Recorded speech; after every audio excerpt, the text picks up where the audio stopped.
Echo வேண்டாம். இந்த சொந்த பந்தத்தில் இவ்வளவு பண்பாடு கலாச்சாரம் இருக்கு. அந்த சொந்த பந்தம் தான் இங்கே ஒரு அணி பேச வந்திருக்காங்க. பொதுவாக சொந்தம் என்ன இருந்தாலும் குடும்ப அணி இருந்தால் புருஷன் பொண்டாட்டி அடிப்பான். அப்படிதானாக்கா? அப்படிதானம்மா? பொண்டாட்டி புருஷன் அடிப்பான்.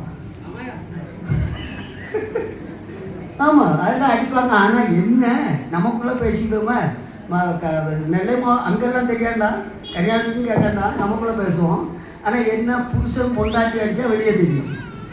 ஆனால் பொண்டாட்டி புருஷன் அடித்தா வெளியே தெரியாது. ஏன்னா நாங்கள் பக்கம் கட்டி போய் சொல்ல மாட்டோம். அப்படிதானே? சாத்தெல்லாம் அடி வாங்கிட்டு தான் அன்றைக்கே வந்தார். வேறு காலையில் டீ கடையில் பாருங்கள், நீங்கள் இந்த பைப்படியில் இப்போல்லாம் பைப்பு தெரு பைப்பு இப்போ குறவு. முன்னாலாம் தெரு பைப்பில் தண்ணி எடுத்துட்டு வரும்போது எங்கள் மைனி தண்ணி எடுத்து வராங்க. எங்கள் மைனா எங்கள் அண்ணனுக்கு பொண்டாட்டி, அண்ணன் பொண்டாட்டி அண்ணி, அப்போ தம்பி பொண்டாட்டி தண்ணி அடிக்க கூடாது. எங்கள் அண்ணா எங்கள் மைனி தண்ணி எடுத்து வராங்க.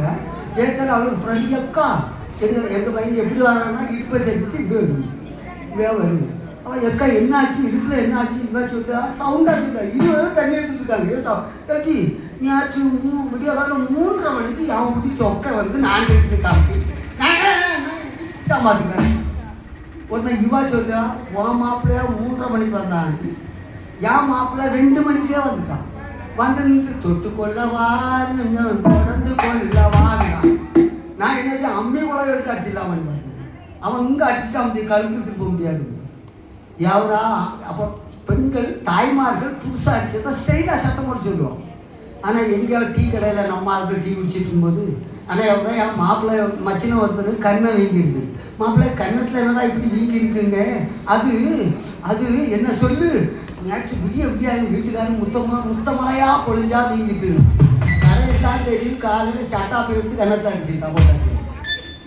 அப்போ சொந்தத்தில் ரெண்டும் நடக்கும். ஆனால் இதை எப்படி கண்டுபிடிக்கிறது? ஒரு ஐடியா சொல்லு. எந்த வீட்டில் கதவு ஜன்னலெல்லாம் திறந்து போட்டு அடி நடக்கும், அந்த வீட்டில் புருஷன் பொண்டாட்டியை போட்டு அடிக்கானே அர்த்தம். அப்படிதானே? எந்த வீட்டில் கதவு ஜன்னல் இந்த தண்ணி போகிற மடம் இருக்குமே அதை வர அடைச்சி ஒரு ஓட்ட தெரியாமல் ஃபுழுக்க அடைச்சி வச்சுட்டு டிவி சவுண்டு வாரிமாக கூட்டி வச்சுட்டு எங்கே அடி நடக்கும் அங்கே பொண்டாட்டி மாப்பிள்ளையை போட்டு அடிக்காது. இதான் கண்டுபிடிக்க கஷ்டம். உங்களுக்கு போலீஸ் ஸ்டேஷன்லையும் இந்த வரைக்கும் என் மாப்பிள்ளை என்ன அடிக்க கையை வாங்கிட்டான், ஒன்று 5 செக்ஷனில் கேஸ். இது பாயிண்ட் வராது. ஆமாம் ஆமாம் பாருங்க, கையை தான் வாங்கினானா 5 செக்ஷனில் கேஸ். ஏன்னா மாமியார் கொடுமா, நாத்தனார் கொடுமா, மயில் கொடுக்கு கேஸ். இவன் நல்லா அடி வாங்கி காய்க்கு பிடிச்சி போலீஸ் ஸ்டேஷனில் போய் ஐயா என் பொண்டாட்டி அடிச்சுட்டா பாருங்க ஏன்னாக்கி அவரு என் பொண்டாட்டி அடிக்காராப்பா. இதை நான் எங்கே போய் கேஸ் எழுது?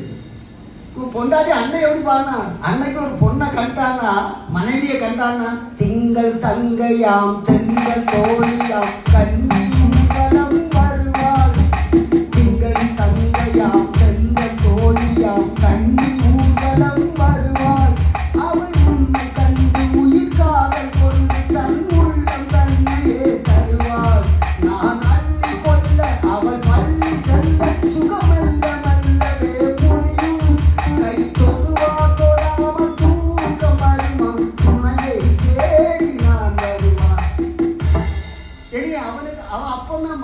சொல்லாம கொள்ளாம வீட்டுக்கு வந்திருப்பான்.